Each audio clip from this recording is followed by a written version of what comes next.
All right, thank you so much for staying with us. And we begin our very first interview of the day. Today we are focusing on matters lifestyle here, and we will be looking at the fashion side of it. And today we are focusing on Ankara as a style and how you can be able to rock your Ankara going forward. Which places can you, wear this particular type of style, and what is the best way to do it? We will compare and look even at our fashion industry in Kenya. How are we doing, and what can we do to support this industry and support young designers who are coming up, and so that we can have a vibrant industry that can be a force to reckon with even in the international arena. So join me for this conversation that I'll be having together with my guest who is already in studio this morning. Her name is Sharon Kasandi. She's the founder of Sandy Fashions. She's here to tell us more about her journey and her career. Thank you so much, Sharon, for joining me this morning. Looking all good. I like. And I think we need to talk after this. Yes, sure.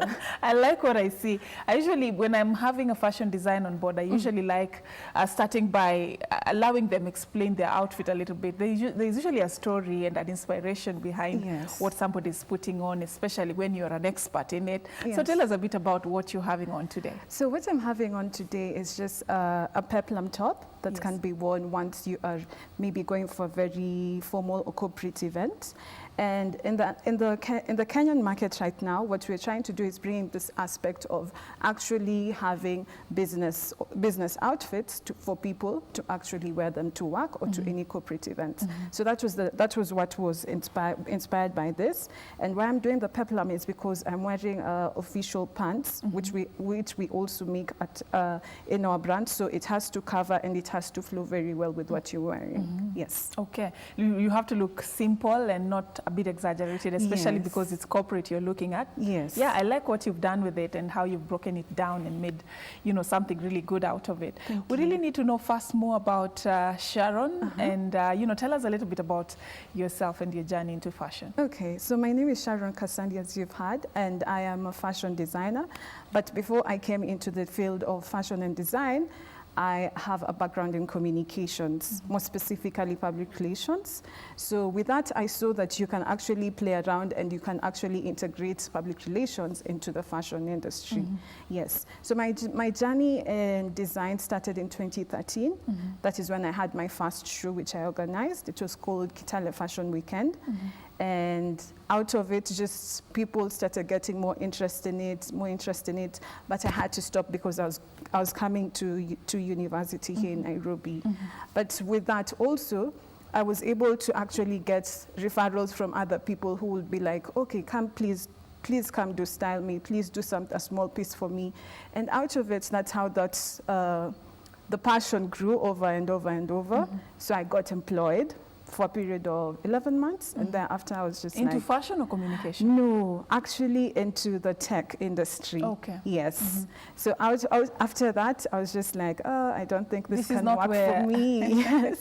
And you went back. And I went back into fashion. Most. Yes. How you say your fashion journey began in 2013 by hosting a fashion weekend? Yes. It must have not just started from there. I mean, a fashion weekend is a big deal. You can't just wake up one day and do something like that. It must have been a journey of, some time and building your skills for some time and an inspiration from somewhere for you to even believe that you're good enough to take yourself out there and organize a fashion weekend.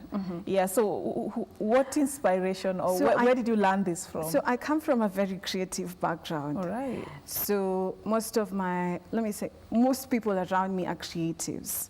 And out of it, that's what propelled me to actually do home science. So one day my mom was just like, she has fabrics in the house, so I started cutting her fabric and she was just like, no, let me just get you your own fabric, you're spoiling my things. So out of it is how they were able to nurture me and they were able to tell me, you know what, you can actually pursue this. And them being creatives, it means they're also entrepreneurs in their own way. So the fact that I actually went ahead and got employed, they were like, there's some other things that you can actually do to substitute any other cost that you're incurring. So that's how I got mentored and into the fashion industry once So again. it came from the mother's side? Yes. All right. So why did you decide that if you're going to be a fashion designer, and if this is your world, Ankara is the side that you're going to really specialize in, as opposed to other, designs that we've seen out there? Why Ankara? Okay. So at the time in 2013 is when we were just exploring the Kenyan, or let me say the African Ankara print, and it was something that was huge and was booming. So for you to actually cut yourself out from the rest, you needed to have something unique. And that by then, the thing that was unique was Ankara prints. So in the market right now, Ankara prints will always continue to sell because they're always in different, there's wax, there's Ankara, there's stretch, but it will still continue to sell because it's how we are able to stand out and be different from the Western market. Yes. Do you think that is what defines us? I remember back then there was a story of, not even a story, it was actually something that happened. We were looking for the Kenyan outfit. And there were so many designers that were called upon. There was a contest actually that went by, and guys were called upon to come up with different designs and different fabrics to come up with something that will define Kenya. Yes. So that we can shift from this thought of every time you talk about Kenya, you think Maasai. Yes. You think that is what defines Yes. Kenya. I still can't remember which outfit won because it's been many years. But, what really defines us as Kenya? Because other countries have something that tells, you see somebody rocking that, this person is from this particular country. Do we really have that in Kenya, apart from the Maasai, or the Maasai still carries the day? So I would say the Maasai still carry the day because they have actually stuck to their roots. So anytime you might think of, if we lined up different nationalities from different countries, the thing that will always stand out for us is the fact that we have a Maasai, the Shuka zone, and that's what has and their actually, beadwork. yes, and their beadwork, and that's what's actually putting Kenya out there because they have totally stuck to their culture and their roots. So for Ankara, I will say, yes, it is shared across Africa, but there's some certain places, like when you go to Nigeria, these prints are on the streets. When you go to Congo, they're on the streets. When you go to Rwanda, they're also on the streets. So for the Kenyan market, we're still trying to find where we can actually place our foot and say, you know what, this fabric is just ours, because there's still Maasai in Tanzania. Yeah, true. And Maasai is just like one community. Yes. They're great, by the way, but Yes. it's just one community. But in Kenya, we have like 42, the last I checked. Yes. So, if you were given an opportunity as a fashion designer and you were told, come up with something that would inspire the spirit of Kenya, that we will tell the story of Kenya and define the people in Kenya. What are some of the ideas? Probably brainstorm. You're in your office and you're thinking about a few issues. What are some of the ideas or things that you'd like to add on to that particular design to tell the story of Kenya? Of Kenya. Roughly, because I know, of course, you can't do a perfect job now, but roughly, and then somebody later you can go and make it better. So there are very many aspects in which the 42 tribes can be united. Yes. And that's by taking small segments from all these 42 tribes. Yes. So like for the Kikuyus, they do their brown and their Kiondos. That is still something that we can actually adapt as a country and say, even though the Kiondo has already been taken by another market, Yes. it can still be our own brand that we can actually stand up for. We also have the Maasais on board. Which is very huge in the Kenyan, in the fashion industry right now. It is very huge and it's very growing. But also, when I was growing up, I never got the opportunity to actually be told, your people dressed a certain way. So if we go back to that and we actually go back and say, hey, folks, what do you think? What are some of the things that our ancestors usually used to actually wear to different occasions? You see, from there now we can be able to pick up 1, 2, 3, 4, 5 from all the 42 and come up with something. Yes. I like your strategy. So you borrow from different communities and different tribes and try to merge that into one to show that sort of unity and tell the story of Kenya. All right. So let's talk about you as a fashion designer. There was a time when this industry was very lucrative. I believe it is or still, but there was a time we had very few fashion designers, and Kenyans had not gotten to a point where they thought, putting on a designer outfit is a thing. People used to just find an easy way, shortcuts, as long as you look good. But right now, I think people are self-aware, and the fashion industry has become something that people are aware of and they want to embrace. I want you to compare the journey over time for fashion designers in Kenya. Do you think that they're finding spaces that they can be able to explore their talent and do something, or there is just stiff competition right now? Is the market crowded right now? Okay, what I will say about that is that we are all different, and creativity will not be the same. Between me and you, it will never be the same. So I need to find what's good and what works for me to actually put myself in the market. So the mentality of most Kenyans is that we're in a competition. It's never about a competition. It's about collaborations and partnerships in which we can actually work together to push ourselves and propel ourselves forward. Yes. So that's what I believe. Collaborations are the major thing that we actually need to be looking into. Yes. There is still room for more. There is still room. There is always room for everyone. More, yeah? Yes. Yeah. If in case somebody wants to become a fashion designer, as a professional fashion designer, what does it take to do that? You has begun as a talent, but I'm sure you've gone ahead to build your craft over time. But then what does it take for a young person who's watching to become like, the likes of you? Okay, sure. The different schools that actually have come up and are offering fashion and design for certain periods of time. So that's a place where you can actually start to learn the craft.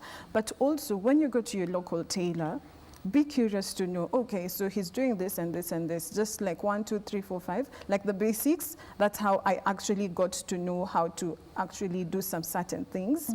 And I would actually give an applause to the fashion community that's really trying to come up with forums in which you can actually pitch your ideas, forums whereby people can actually share and engage with one another, and also with people who are from abroad. Yes.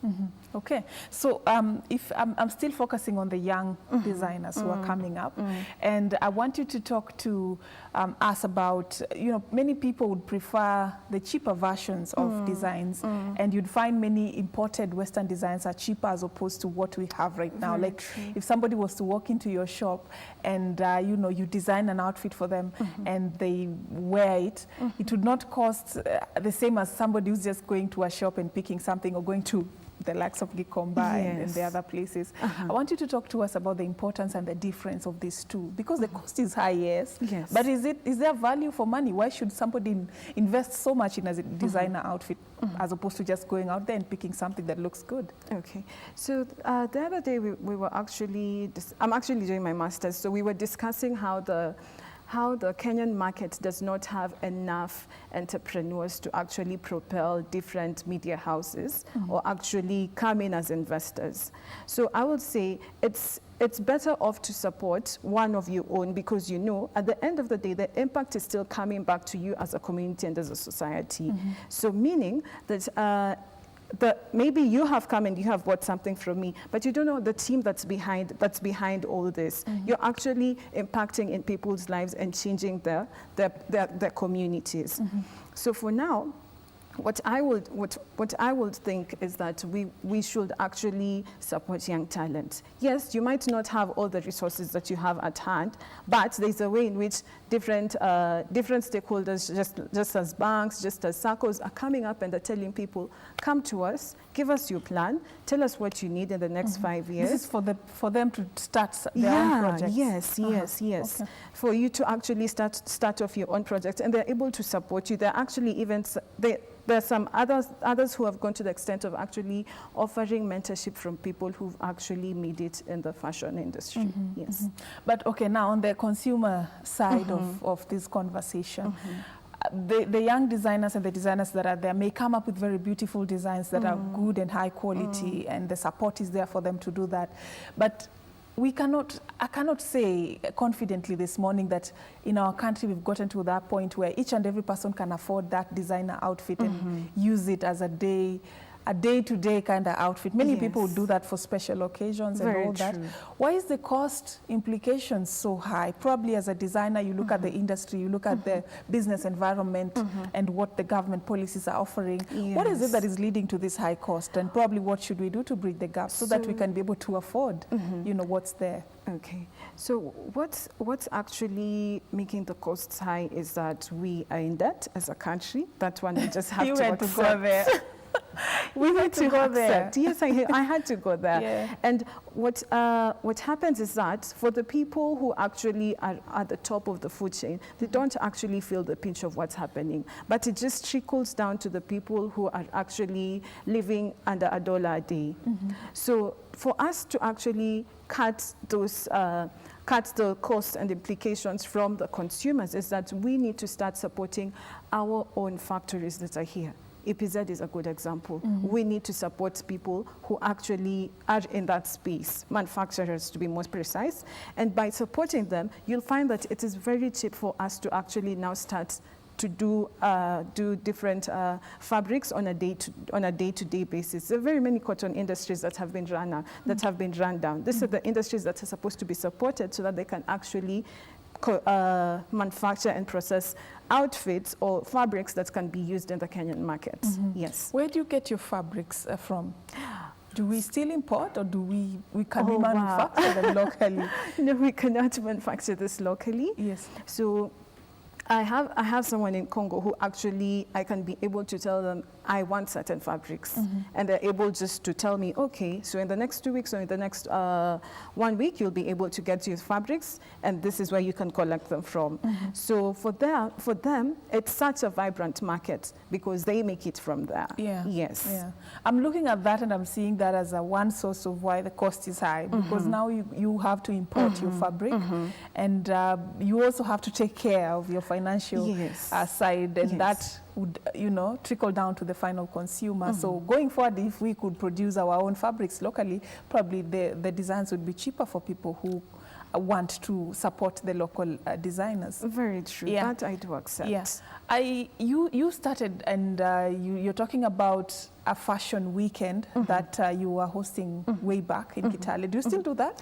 Actually, we're having one. We're having Oh, one okay. this year. Okay. Tentative date is on the 15th of December, so please watch out for this piece. We're bringing something that will blow your mind, because we have noticed that is a gap that we need to fill.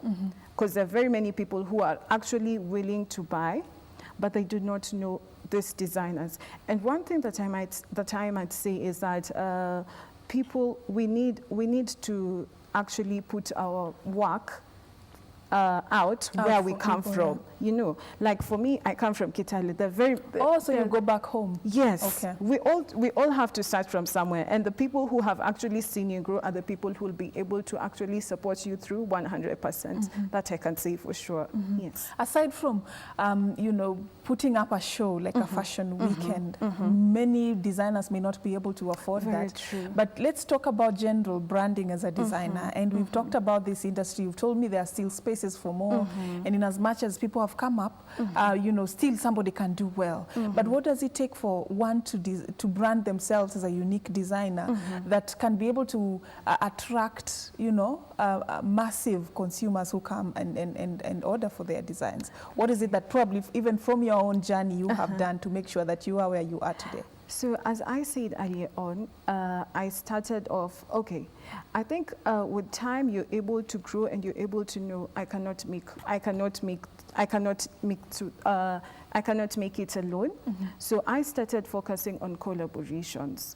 So I used to get people, I have few of my friends who are going abroad and who are actually saying, I want something, can you make for me something? And for a first time, yes, you'll do it and you'll not make any profits. But the one that will come back to you is that people still want more. So that's how you're able to actually Start from somewhere. Yes, start from somewhere. It might, the first few months or the first 1 year is going to be challenging for you, because now you need to start throwing yourself there into business forums, into networking forums, whereby you can actually interact with these people. Yes. Okay, so starting your own fashion line and you know, building it and making it big, what's the story like? What is the process and the procedure? Many people are talented and they just do this at home. Very What is the true. procedure to get yourself now out there and even register something of your own? Okay, so the process can be quite challenging and costly, as we have just said, because most people are young.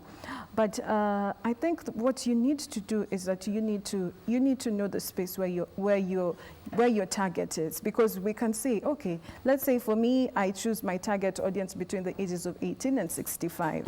But I need to know between the ages of 18 and 65, where can I find these people? Yeah, where are they? Where are they? Who are their opinion leaders? Who are people who actually shape the conversations that continue in these circles? So that is the first process. You need to find out your niche market. And then another thing is that you need to be able to have a well thought out plan. It might not be solid or concrete, but you need to have a business plan that you can be able to say, okay, so in 1 week, how much do I make? Let's say you make like $100 in a week. But out of this $100 that you're making, what can you be able to actually to be able to pay yourself, to be able actually even to pay rent, to be able to pay water, to be able to cut down on costs and say, you know what, maybe out of this we can cut down on transport, we can cut down on certain small aspects that can be made out of your team, because you cannot be able to work alone. You need to have a team, and this team needs to be able to bring all the resources so that they can be able to actually even grow themselves. Yes. All right. And one thing I've had there that is very important is to pay yourself. You know, many people in business forget that they're actually there to also earn a living at the end of the day. Yes. So you end up making something, but that which you make goes into paying the bills and paying people and doing other things, and you forget that you know, you also need to earn something out of it. You end up being demotivated, and you ask yourself, why am I doing this in the first place? So pay yourself, that's important. Yes. Let's talk about now what, you know, how your everyday work now and what you do on an ordinary day. And I'll start by looking at the clients. For somebody who comes and they are not sure what they really want, and they want you to come up with something that will go with who they are and all that. How do you go about making that decision? What are some of the things that you consider? Or in case personally I want to know my style and what will look good on me, what am I supposed to consider? So the things that you're supposed to consider is, one, what kind of occasion are you heading out for? Secondly, you need to be able to know how to dress your body type. And that's something most Kenyan ladies are not into. So you should even know your body type. Yes, you should know your body type. We have more than five body types. So what you need to actually know is to know how to dress your body type. You might find maybe someone is a pear, but you're always trying to dress like someone who's like an apple size. So that's another thing that you need to consider. But also we need to know what kind of fabrics are you comfortable in. Because there's some people who can say, I can't even do an Ankara print. That's just not my style. It doesn't belong to me. So we also even go down to the nitty-gritties of actually bringing fabric for you to actually choose this fabric. And I usually say teamwork works every time. So I might have an idea, but everyone else on the table needs to raise their concern and also share their ideas. So we sit down and we actually have a discussion, a one-on-one discussion with our clients. Yes. Okay. So in terms of the choice, and after now you've decided and known what this guy what this client wants and what would look good on them. Let's talk about the occasions. Give us tips on how to decide what fabrics, what colors would go well with occasions. You may compare you know, casual occasions and corporate occasions. Tell us a bit about, you know, some advice on how to decide in terms of fabric and style when you're going for these very serious formal functions and less serious, you know, events. So if you're going for a corporate event, there are actually corporate colors that actually have been given out to the market, and you need to stick by those corporate colors because you You might be a bold person. Also, with your personality, it actually plays a major role in how you dress up on a day-to-day basis. So, for a corporate or a formal function, you need to tone down, and your colors need to be within the framework of what you're actually going to. So. There's some people who actually cannot do yellow because that's not their personality. They feel as if, oh my God, I'm shouting too much. And also for the prints that you're actually looking into, if you're going for a very formal and a very serious event, you're supposed now to actually have smaller prints. But if you're going out for, let's say, an informal event, you can go all out. You can actually do crazy colors, you can do a hot pink, you can do bold prints. And by prints, I just mean by the pattern on the fabric needs to be actually articulate what you're trying to bring across. Okay. Because we actually clearly see this with the First Lady, because her kind of style is really toned down, but also her prints are really small. If she's headed for a very serious function, her prints are small. If she's headed now out for other kind of functions, now she goes all out with her prints. Yes. And I like what she does with her style. She goes away from the ordinary, expected, you know, way of dressing, and would try out so many things. Yes. You can never tell what she's going to wear. Very true. In every function, people are actually eager to see what is she having on today, which is a very good thing that she's doing. Yes. Let's talk about, you know, the mistakes now. I'm sure there are things you see people do, and you wonder, and you even feel like you wish there was more information and more awareness on style. Yes. You know, what are the biggest fashion mistakes you've seen people make? Personally, you wear a short dress and you're always pulling it down.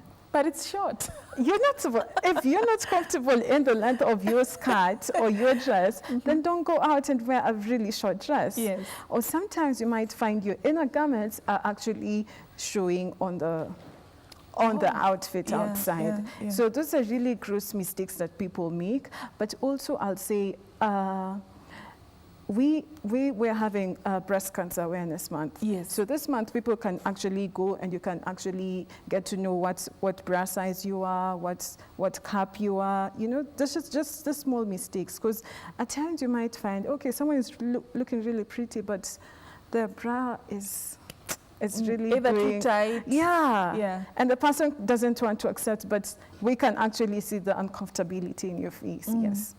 Oh, those are a few nice ones that you mentioned there. Yes. There is also, you know, the aspect of when you talk about the gender, their choice of colors for men, choice of colors for women. Women, at least, they can go all out and do everything. But with the men, it's a bit tricky when it comes to the choice of color.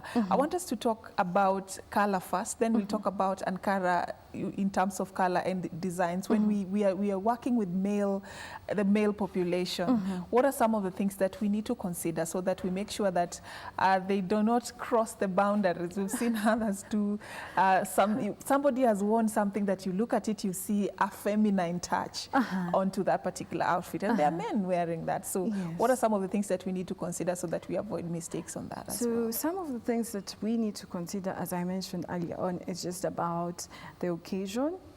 And also, in terms of colors, I think men are more reserved. Are there colors for men? And well, I will not say the colors for men because personalities are very different. There are people who are so bubbly and so out there. And there are people who are just like, I only do black. Like I can do a black t-shirt and jeans like the whole week and I'm just okay.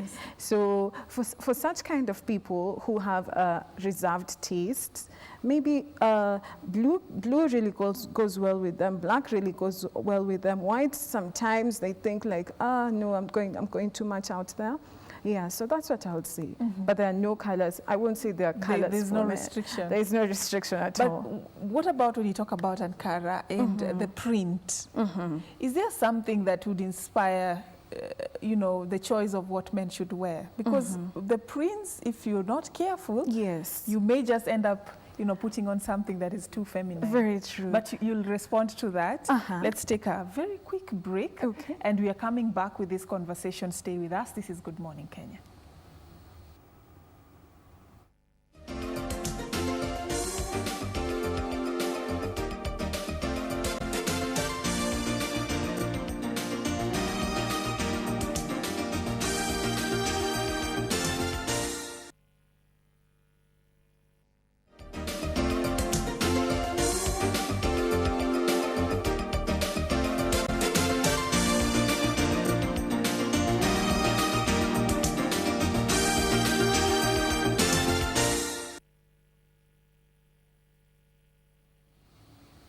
All right, welcome back, and thank you so much for staying with us. And before we took that break, we were having a conversation that revolves around fashion. Today we look at Ankara and how you can be able to understand more about it and what happens in the fashion industry when it comes to supporting young designers who are specializing in coming up with Ankara designs. So I'm hosting a very amazing lady. Her name is Sharon Kasandi, the founder of Sandy Fashions, and she's here with me sharing her journey and what she has learned over time being in that particular industry, and even giving us tips on how to avoid some fashion mistakes that we make on a day-to-day basis. So earlier, before we took the break, you were just about to respond to my question about the print that would go well with men when it comes to Ankara. We have, you know, floral prints. We have some that even have high heels drawn on them. Things that people would consider feminine. So I don't know if there's something that, you know, you tell guys in terms of how to decide this one, now this can work well with both men and women. This one, men cannot really look good in it. Is there something like that? Well, yes, there is. And what I believe is that the primary color of any fabric is what drives someone to actually choose it. Before you even look at the print? Even before you look at the print, at the primary color. And the primary color for the one that I'm wearing is yellow. So it's really out there. There's some primary colors that you find it's a dark shade of blue, or it's a really dark shade of black, of red. So sometimes someone is like resistant, but for most of my male clients, they tend to go with a dark shade of blue with very minimal print. So it might just have like white patterns on it, like really small white patterns on it, because that's something that they can actually work around with. Yes. But there is nothing as a print, because you've talked a lot about color. Like, for example, can a man, I've seen a fabric that has heels, ladies' heels drawn on them. Others have earrings, you know, like what ladies love. Can a man wear such? You know, you just make a very nice shirt out of that. Can they wear such? Or flowers that are very feminine, a rose flower, for example. What do you think? I think this is just all dependent on what kind of person the client is. So you might find, clearly in the Kenyan community right now, everyone is trying to go all out. But to the more reserved kind of people, they will not go for that. And that's why I say most clients that we have had actually look for prints that are really toned down, something that you need to actually strain to see what's actually going on the fabric. Yes. Okay. I'm going back to the occasions, and one place we have not talked about is the office. And we have not seen very much of Ankara being worn at the office environment. Some do it, but we've not seen much of that happening. Can it happen? And if it does, you know, how far can we go when we are rocking Ankara in the office environment? So they're very nice, stylish, and official coats that can be worn to the office.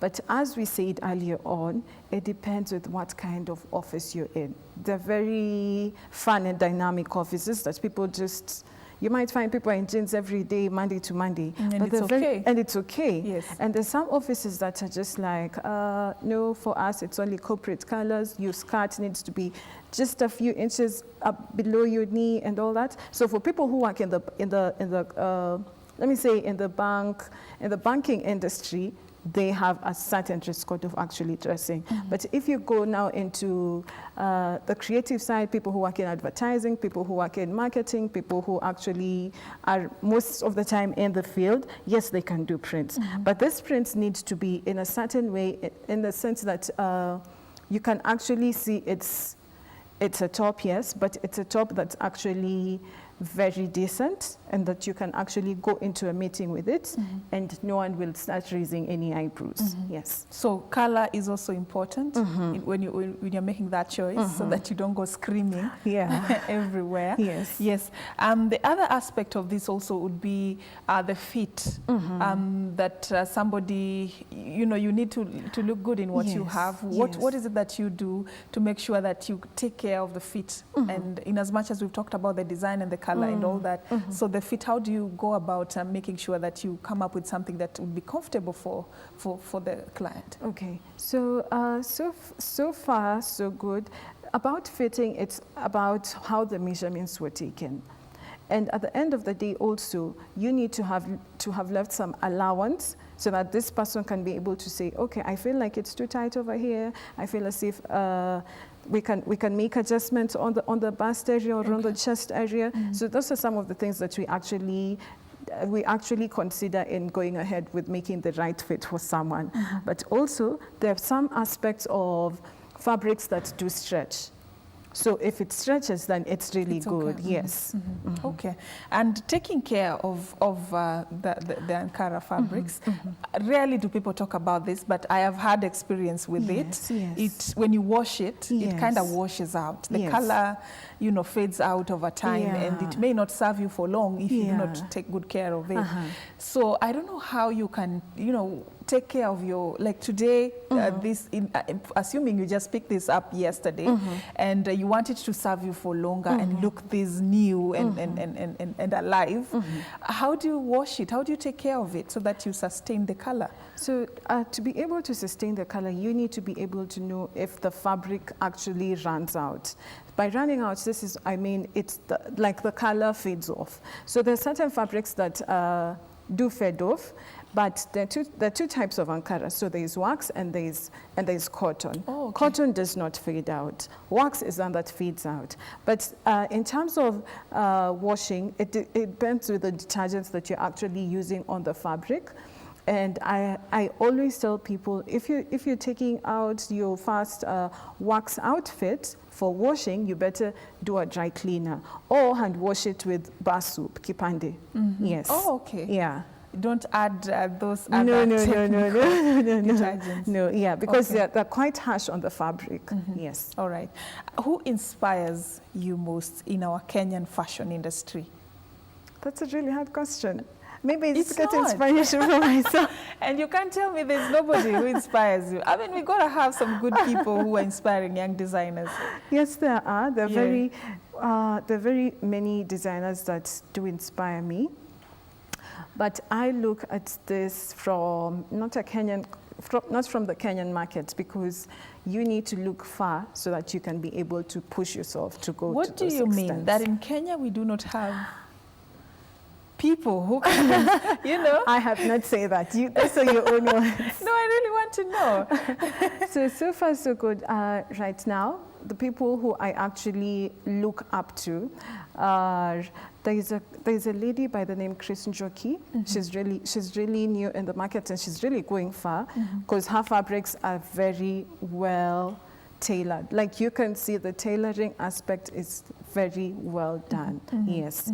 Other people who are actually into the industry that really do inspire me are people like Diana Opoti, because she's trying to bring all kinds of fabrics from across the 54 countries that we have. I'm guessing I'm right about that. The 54 countries that we have into one store. Okay. So that makes work really easy for people. Now you don't have to actually order things online and then they take a very long time to reach. Yes.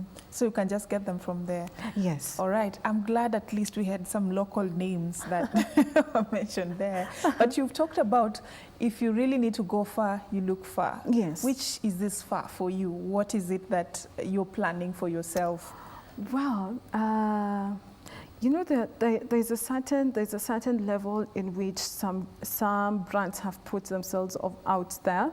So some people like Calvin Klein, there's a certain way they do their things. There's a certain way, even before a show begins, the prep work, all the preparation that goes into it, it's just awesome. It's just on another level. And for you to have such kind of consistency, you need to be on top of your game. Yes. Okay. So for you personally, what is that game plan for you? What is it that you're working on? Where do you see yourself? Well, we're looking into actually having stores abroad, more specifically in Portland and Seattle, because the Kenyan community is so huge out there, but they do not have somewhere where they can actually shop for their fabrics. So we're looking into taking Sandy Fashions to that level, to the level that someone can actually walk into a store in Portland and say, by the way, I want this, and they get it there. Yes. I'm looking at the international designs, and you've talked about one that, there's a way you can tell this is from this particular designer, this is from the particular designer. And if you look at even an original version of it, you can tell the difference from a fake version of it. And there are copyright issues, and people would tell that this one is genuine and it's from this particular clothing line. I don't know if you have that in Kenya. Do we have such a unique piece that I can tell this one is from Sandy Fashions and nowhere else can I find something like this? Have we gotten to that level as Kenya in terms of fashion? As Kenya, yes, we're really striving to get into that space. And for now, I will say, as I said earlier on, creativity is critical. So there is a certain way, maybe for Sandy Fashions, we just do our work and you will see that we have like a tag.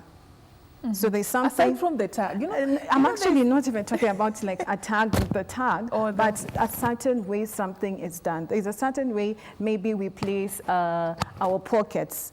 You'll be able to notice. There's a certain way we actually even do our seaming. You can be able to see. So it really goes down to the nitty-gritties of the work that you're into or what you're working into. Yes. I find that important because we really do not have a way. I can't tell this is from this particular fashion designer if you do not tell me. Yes. I cannot differentiate the two. And we end up having designs copied and everybody is doing almost the same thing. So you can't really tell who is unique in this particular industry. So it's a challenge to you guys who are in this industry. Yes. You come up with something that I can see this and know. This one is from Sandy. This one is from Shienze. This one is from another, fashion designer. And that would really sell well for us as a local market and compare ourselves with the international market. Let's talk about, I've seen a lot of competitions and fashion designers coming together and doing things together. Probably how is this helping to shape the fashion industry going forward? What's the importance of having such forums of fashion designers coming together and sharing ideas? Okay. The main aspects that we actually get out of all these collaborations is that you're able to learn a new skill. You're able to know how to deal with certain people, and you're able to actually now diversify and know how to be able to communicate effectively to certain audiences. So with that, we're able now to actually go back and say, wow, in this business forum, we can actually look into something and we say, okay, from the last workshop we had, I was able to pick up 1, 2, 3, 4, 5, which I did not know. So it's just a learning process every single day. Yes. All right. I want you to talk to somebody who's watching you this morning and they are just about to start this journey, get into the fashion, get to be professional fashion designers, and they do not know where to start. And I want you to inspire them. Tell them something that will help them know how to start and how to juggle in between and get to where you are today.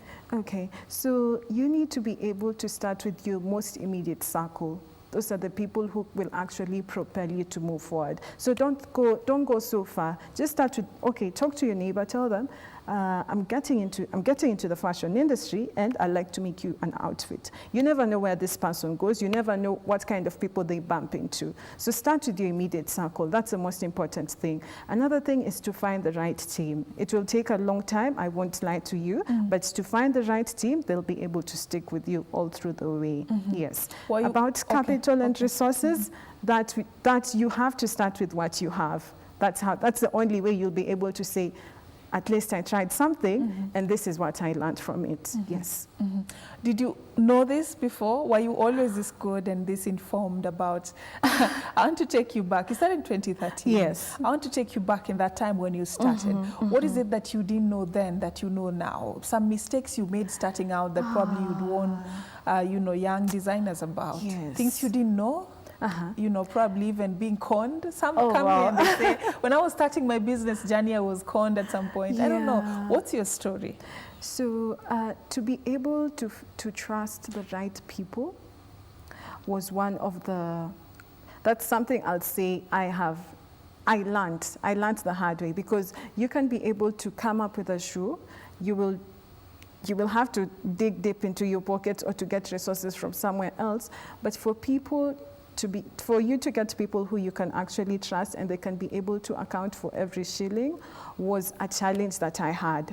And also out of it, I was not able, so in the business world, they say it's always a learning process, but there's some mistakes that for us, when we're younger, we cannot be able to see. We're just in there to make quick money, but quick money will always get diminished in a very fast rate.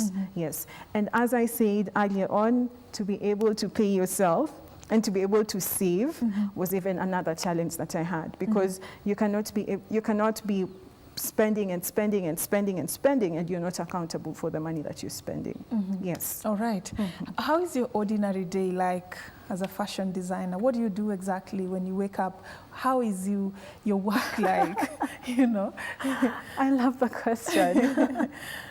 So it's dependable on what the week looks like. So every Sunday afternoon we have a meeting as a team, and we're able to say, okay, this coming week, what do we have in place? What are we looking into doing? Are there clients that we have a backlog for their fabrics? Are there things that we need to start investing, or we need to start learning, or are there new applications that we need to actually start knowing about? So the meeting on Sunday is just to shape how our week looks like. So we know Monday maybe we're doing repairs. Tuesday we're cutting fabrics. Wednesday they're being tailored. Thursday it's fittings and deliveries. Then Friday it's still the same routine. So it's just dependable. It's for us Monday to Friday, or Monday to Sunday is just like our own Monday again. Because when you're out here, you're not waiting for end month. You're not waiting for any income to come, like, oh, I know at the end of the month, or I know 20th is a holiday for us. It is always a working day, every day. You have to make every day count. Yes. All right. Yeah. Thank you so much for creating time to come and share with us more about your journey into fashion. And I'm sure you've inspired a young mind out there who plans or wishes to be like you someday. Yes. Congratulations and all the best in wherever you're going and the far that you want to go in this career. Thank you. All right. So that is Sharon. She's here to talk to us about her journey. And thank you so much for according us your time. And Good Morning Kenya continues. We're just taking a short break. Rama Guko is coming on the other side of the break to talk about matters politics, focusing on the referendum conversation that is has now taken the country by a storm. Stay for that and much, much more right here on Good Morning Kenya.